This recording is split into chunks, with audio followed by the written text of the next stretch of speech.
ایسی ہیں کہ جو بتاتی ہیں کہ سالوں بیت گئے ہیں کوئی آیا نہیں.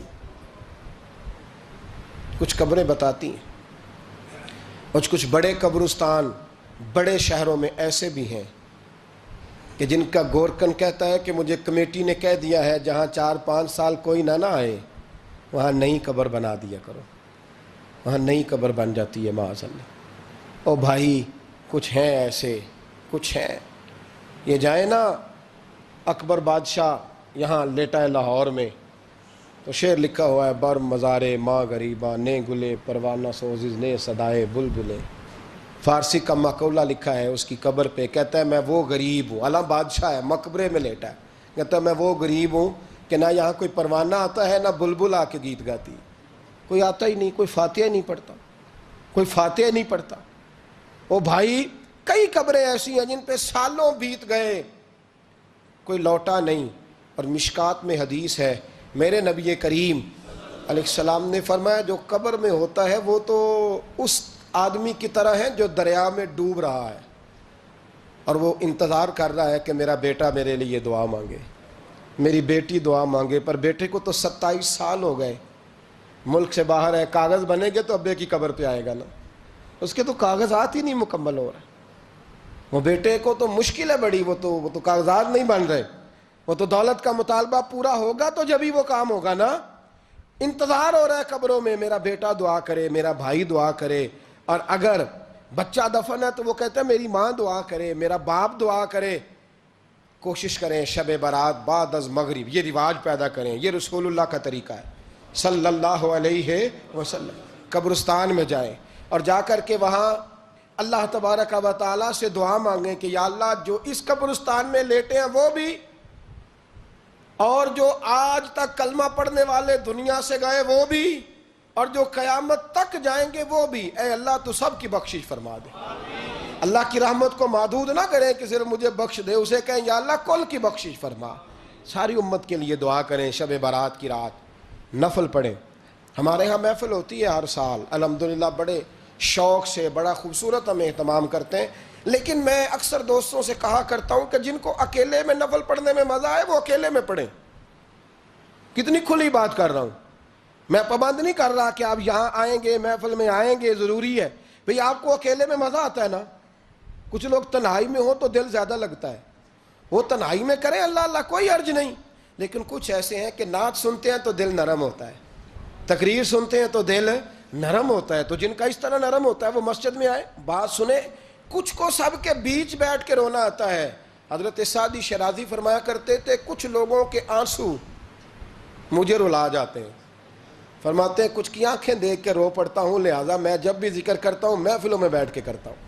تنہائیوں میں مجھ سے نہیں ہوتا، تو جس سے نہیں ہوتا وہ آئے نا، مسجد میں آئے، رات عبادت کریں. کل مغرب سے پہلے پہلے کام سمیٹ لیں سارے، اور مغرب کے بعد یہ رات شروع ہوگی، مغرب کے بعد ایک چھٹی کر لو اللہ رسول کے لیے. کر لیں گے انشاءاللہ تعالی ایک چھٹی. اور توبہ کی رات ہے، یہ توبہ کرنی ہے. توبہ کس کو کہتے ہیں؟ توبہ کا معنی ہے پچھلے گناہ پر پچھتانا، شرمسار ہونا. کہتے نہیں اے کاش میں نہ کرتا. اور وہ لفظوں میں نہیں، جملوں میں نہیں، توبہ رٹی رٹائی نہیں. شرمسار ہونا اور آئندہ گناہ نہ کرنے کا پکا ارادہ کرنا، اس کا نام توبہ ہے. دیکھیں اللہ تعالیٰ فضل کرے. میں نے پچھلے سال کہا تھا پھر کہتا ہوں، مسجدوں سے نا شب برات کی رات، شب قدر کی رات چیخوں کی آوازیں آتی ہیں. لوگ اتنا روتے ہیں نا. رونا چاہیے، کم روتے ہیں زیادہ رونا چاہیے. لیکن سوال یہ ہے کہ اتنا زیادہ لوگ شب برات کی رات روتے ہیں، کیا پھر سویرے بددیانتی ختم ہو جاتی ہے؟ جو رات مسجد میں کھل کے رو کے آیا ہے اس کا پروگرام ہے نا کہ اب ملاوٹ کبھی نہیں کرے گا، اب گاہکوں سے جھوٹ کبھی نہیں بولے گا، اب وہ بددیانتی کا معاملہ کبھی نہیں کرے گا. لیکن رات روتا بھی رہے اور سویرے پروگرام یہ ہو کہ میں نے پھر لوگوں کو فریب دینا ہے، داؤ لگانا ہے. تو اس نے توبہ کیا رات کے، یہاں بس یہ ایکٹنگ کر کے لوٹ آیا ہے. یعنی بڑی سجا بنا کر کے سوار کر کے رات توبہ کی. کیا مطلب ہے توبہ کا؟ کہ توبہ آپ نے کی. حضرت حسن بصری سے کسی نے کہا توبہ کیا ہے؟ فرمانے لگے توبہ یہ ہے کہ جس گلی سے رب نے تجھے منع کیا ہے دوبارہ پھر تو اس گلی میں نظر نہ آئے، تو نظر ہی نہ آئے. اور جس جگہ جانے کا رب نے تجھے حکم دیا ہے پھر تو دوبارہ وہاں سے غیر حاضر نہ ہو۔ اگر یہ پروگرام ہی نہیں، ارادہ ہی نہیں، بچے ایک دو مجھے کہنے لگے کل حضرت صاحب توبہ کے موضوع پر ہم نے گفتگو کرنی ہے تو کوئی باپ بتائے کہاں پہ ہے، کچھ بچے شاگرد ہیں، کچھ مسجد و مجمع پڑھاتے ہیں۔ ایک نے مجھ سے کہا تو میں نے کہا بیٹے پہلے مسجد میں جاؤ، 2 نفل پڑھو، توبہ کرو، توبہ کا ارادہ بناؤ، یہ رسم نہیں ہے۔ وہ نعت خواں بھی تو توبہ کر لینا جو شب برات کے دن لوگوں کو توبہ کرانے آیا ہے اور 25,000 کا سودا کر کے آیا ہے۔ تو آج اس کام سے تو توبہ کرنا، یہ نوٹ پھکوانے سے تو توبہ کرنا، یہ رسم ہے؟ ساری رات توبہ توبہ توبہ توبہ، یہ کیا معنی ہے اس کا؟ کیا مطلب کریں؟ امام غزالی فرماتے ہیں کہ ایک آدمی بادشاہ کا گارڈ تھا، سپاہی تھا، اس کا پہرے دار تھا، نگرانی کرتا تھا، بڑی وفاداری سے نوکری کرتا رہا۔ بادشاہ نے اسے تنخواہ کے علاوہ بھی بڑا نوازا، بڑا نوازا، بڑا نوازا۔ اسے بادشاہ نے بڑے الاؤنسز دیے، بادشاہ نے بڑا کچھ دیا، مکان دیا۔ کچھ سالوں کے بعد بادشاہ کو پتا چلا کہ یہ میرے لیے نہیں آتا تھا، اس کی تو میری کنیز پر نظر تھی، اس نے تو رات کی ڈیوٹی اس لیے لگوائی تھی کہ کنیز پر نظر تھی۔ تو امام فرماتے ہیں کہ بتاؤ پھر وہ بادشاہ اس کے ساتھ کیا سلوک کرے گا؟ وہ کیا سلوک کرے گا؟ تو لوگ کہنے لگے حضور لگتا یہ ہے کہ وہ نا 4-5 حصوں میں کاٹ کے تو کتوں کے آگے پھینکے گا۔